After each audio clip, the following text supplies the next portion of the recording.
Pranam, Namaskar, good morning, Sat Shri Akal.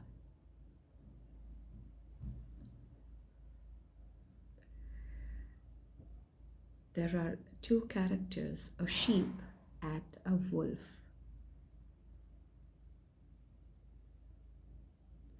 So एक दिन जो भेड़ है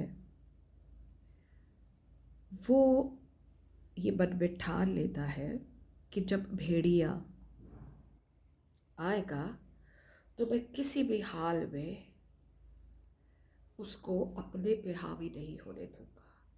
ये भेड़ ने एक दिन सोच लिया,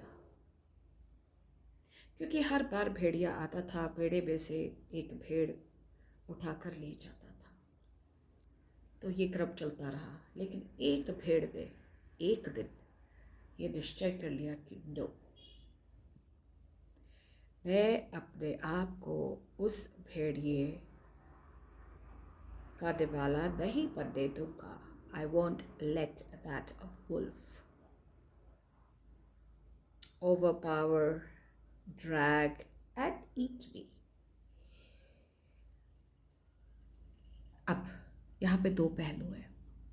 तो उसने सभी भेड़ों से ये एक बात कही कि वो भी ऐसा ही एक निश्चय कर ले।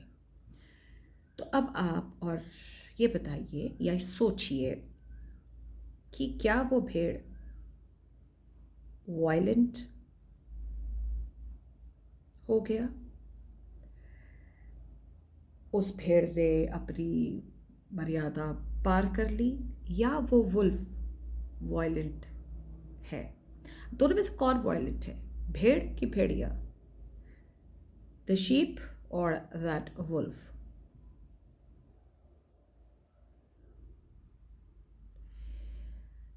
Now, to conclude, when the sheep finally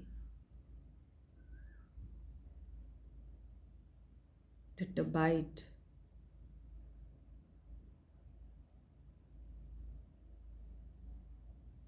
its destiny, it did not become violent. क्योंकि कई भेड़ों ने सोचा इसको क्या हो गया, ये अचानक इतने गुस्से में, और इसका रूप रंग चेंज क्यों हो गया? ये तो भाई कईयों ने सोचा ये वायलेंट हो गया, ये सरफरा हो गया, ये पागल हो गया, वुल्फ वुल्फ जिसने आज तक भेड़े में से एक भी वार खाली नहीं जाने दिया। तो कईयों ने अपने अपने भाव में उस शीप के बारे में सोचा कि इसको वायलेंट हो गया और हमें भी वायलेंट होने को बोल रहा है। कई बैकआउट हो गए, कई कंफ्यूज हो गए, एंड ऐसे ऐसे ऐसे ऐसे ऐसे। So the wolf as usual came, and by chance it was his chance. And the sheep, with all his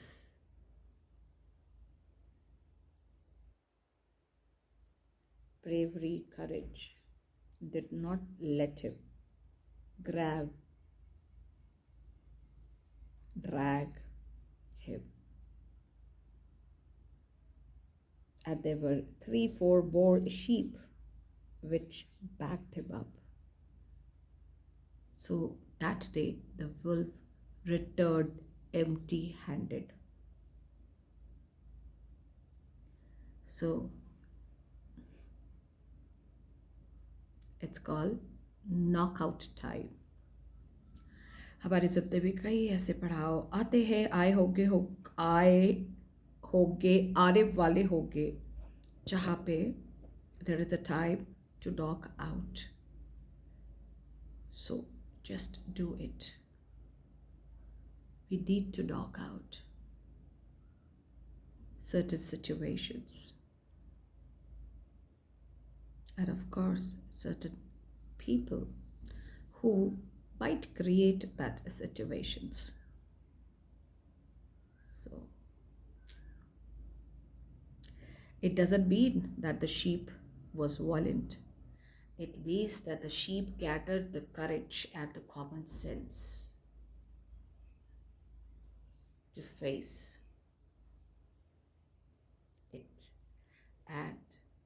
A few more at the time acted.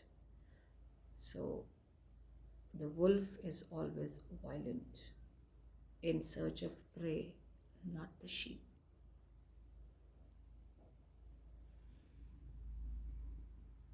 So कभी कभी अचानक कोई मूक प्राणी, साधारण प्राणी, जिसको बेचारा समझा गया हो या जिसको अंडर एस्टिमेट किया गया हो इंसानी भाषा में, जब जाग जाता है तो उसको वॉयलेंट नहीं बोलते, उसको सरफरा नहीं बोलते, वो जाग गया है for his own defence, his own peace. तो समझे दोनों में फ़र्क? समझो, समझो, हर सिक्के के दो पहलू।